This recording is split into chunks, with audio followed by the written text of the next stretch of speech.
നിങ്ങളുടെ ഫേവറേറ്റ് സീരിയലുകൾ ടിവിയിൽ വരുന്നതിന് മുൻപേ സൺ നെക്സ്റ്റ് ആപ്പിൽ കാണാം. ഇനി എല്ലാവർക്കും മുൻപേ കാണൂ. ഇപ്പോൾ തന്നെ സൺ നെക്സ്റ്റ് ആപ്പ് ഡൗൺലോഡ് ചെയ്ത് സബ്സ്ക്രൈബ് ചെയ്യൂ.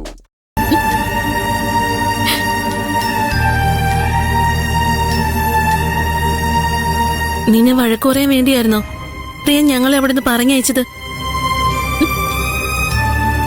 നീ ഒരു ശല്യമാണെന്ന് അവൻ നിന്റെ മുഖത്ത് നോക്കി പറഞ്ഞെന്നോ? എനിക്കിത് വിശ്വസിക്കാൻ കഴിയുന്നില്ല. എനിക്ക് വിശ്വസിക്കാൻ കഴിയുന്നില്ല ജയന്തി ചേച്ചി. പ്രിയൻചേട്ടനോട് വഴക്കിന് പോകുന്നവരോട് പോലും പ്രിയൻചേട്ടൻ നല്ല രീതിയിലാണ് പെരുമാറുന്നത്. ഞാൻ പ്രിയൻചേട്ടനോട് വഴക്കിട്ട് നടന്ന കാലം പോലും പ്രിയൻചേട്ടൻ എന്നോട് നല്ല രീതിയിലാണ് പെരുമാറിയിരുന്നത്. പ്രിയൻചേട്ടന്റെ ഈ മാറ്റം എനിക്ക് വിശ്വസിക്കാനേ കഴിയുന്നില്ല. പ്രിയൻചേട്ടനെ വഴക്ക് പറയാനോ ഉപദേശിക്കാനോ ഒന്നും അല്ലല്ലോ ഞാൻ പോയത്. കമ്പനിയിൽ തിരിച്ചു വരണമെന്ന് പറയാനല്ലേ. അത് പ്രിയൻചേട്ടനോട് സ്നേഹമുള്ളതുകൊണ്ടല്ലേ. പ്രിയൻചേട്ടന് അത് മനസ്സിലാക്കാനുള്ള ബുദ്ധിയുമുണ്ട്. എന്നിട്ടും പ്രിയൻചേട്ടൻ എന്നെ വഴക്ക് പറഞ്ഞെങ്കിൽ അതൊന്നും മനസ്സിൽ തട്ടി പറഞ്ഞതല്ല. പ്രിയൻചേട്ടൻ എന്നോട് ദേഷ്യമല്ല, പക്ഷെ എന്നെ അകറ്റി നിർത്താനാ പ്രിയൻചേട്ടൻ ശ്രമിക്കുന്നത്. അതിന് എന്തോ ഒരു കാരണമുണ്ട്. എന്ത് കാരണം? എനിക്കറിയില്ല സൗന്ദര്യ. ആ കാരണം എനിക്കും അറിയേണ്ടത്. നിനക്ക് വെറുതെ തോന്നുന്നതാവും. നിന്നെ അകറ്റി നിർത്തിയിട്ട് പ്രിയൻചേട്ടൻ എന്താ നേട്ടം? എന്റെ തോന്നലൊന്നും അല്ല. എന്നിൽ നിന്നും അകന്നു നിൽക്കാൻ വേണ്ടി തന്നെയാ പ്രിയൻചേട്ടൻ ഈ ജോലി രാജിവെച്ചത്. നീ ഈ പറയുന്നതിൽ എന്തെങ്കിലും സത്യമുണ്ടോന്ന് എനിക്കറിയില്ല. പക്ഷേ കൂടുതൽ ശമ്പളം കിട്ടുന്ന ജോലിക്ക് പോകാൻ വേണ്ടിയാണ് ജോലി രാജിവെച്ചത്. അനിയത്തിയുടെ കല്യാണത്തിന് പണം സമ്പാദിക്കാൻ വേണ്ടിയാണ് ജോലി രാജിവെച്ചത് എന്നൊക്കെ പ്രിയം പറഞ്ഞില്ലേ? അതൊക്കെ പ്രിയം കള്ളം പറഞ്ഞതാ. അതൊന്നും അല്ലായിരിക്കും കാരണം. ആഹാ, ജോലി സമയത്ത് പുരാണം പറഞ്ഞോണ്ട് നിന്നാലേ കരിനാഗം വർക്കൊന്നും നിങ്ങൾക്കറിയില്ലേ? ആരൊക്കെ ഉഴപ്പുന്നുണ്ടെന്ന് വാച്ച് ചെയ്യാനാ അയാൾ നിശ ചേച്ചിയെ പ്രൊമോഷൻ കൊടുത്ത് നിർത്തിയിരിക്കുന്നത്. എന്തിനാ അയാളുടെ വായിലിരിക്കുന്നത് കേൾക്കുന്നത്? പോയി ജോലി ചെയ്യും. ഞങ്ങള് പുരാണം പറഞ്ഞോണ്ട് നിൽക്കുവല്ല. ഇന്നലെ ഞങ്ങള് പ്രിയനെ കാണാൻ പോയില്ലേ? ഇവളോട് വളരെ മോശമായിട്ടാ പ്രിയ സംസാരിച്ചത്.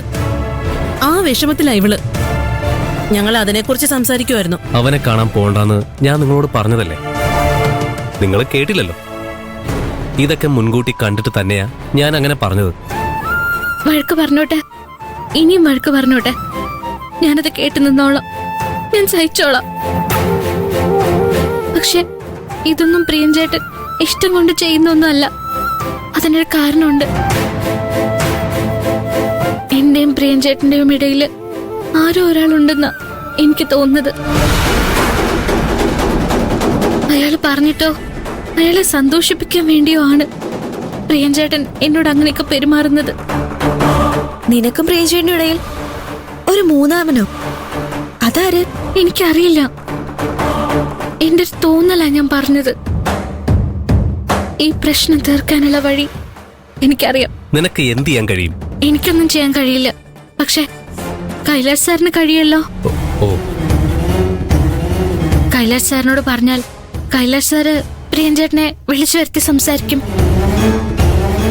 പ്രിയൻചേട്ടന്റെ പ്രശ്നം എന്താണെന്ന് കണ്ടുപിടിക്കുകയും ചെയ്യും. ഈ പ്രശ്നത്തിന് ഒരു പരിഹാരം കാണുകയും ചെയ്യും. കൈലാഷ് സാർ തന്നെയാ പ്രശ്നം.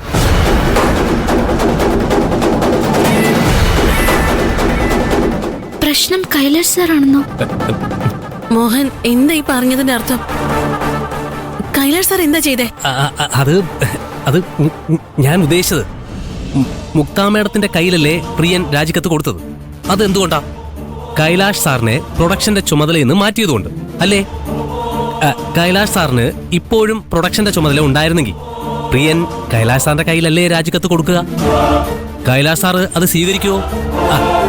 കൈലാഷ് സാറ് ഈ കമ്പനി ശരിയായ രീതിയിൽ നോക്കി നടത്താത്തതാണ് പ്രശ്നമായത്. അല്ല, ഞാൻ അതാണ് ഉദ്ദേശിച്ചത്. എന്നാലും കൈലാഷ് സാറ് ഈ കമ്പനിയുടെ MD തന്നെയല്ലേ? പ്രിയൻചേട്ടൻ രാജിവെച്ചതറിഞ്ഞ കൈലാഷ് സാറ് പ്രിയൻചേട്ടനെ തിരിച്ചു വിളിക്കും. ഞാനത് കൈലാഷ് സാറിനെ അറിയിക്കാൻ പോവാ. കൈലാഷ് സാറിന്റെ ക്യാബിന്റെ ഭാഗത്ത് പോലും നിനക്ക് പോകാൻ കഴിയില്ല. TKR സാറോ മുക്താ മേഡോ അരവിന്ദ് സാറോ അറിഞ്ഞ നിന്നെ അടിച്ചോടിക്കും. ഞാൻ എങ്ങനെയെങ്കിലും കൈലാഷ് സാറിനെ ഇത് അറിയിക്കും. പാറു പാറു നിങ്ങളിങ്ങ് വാ.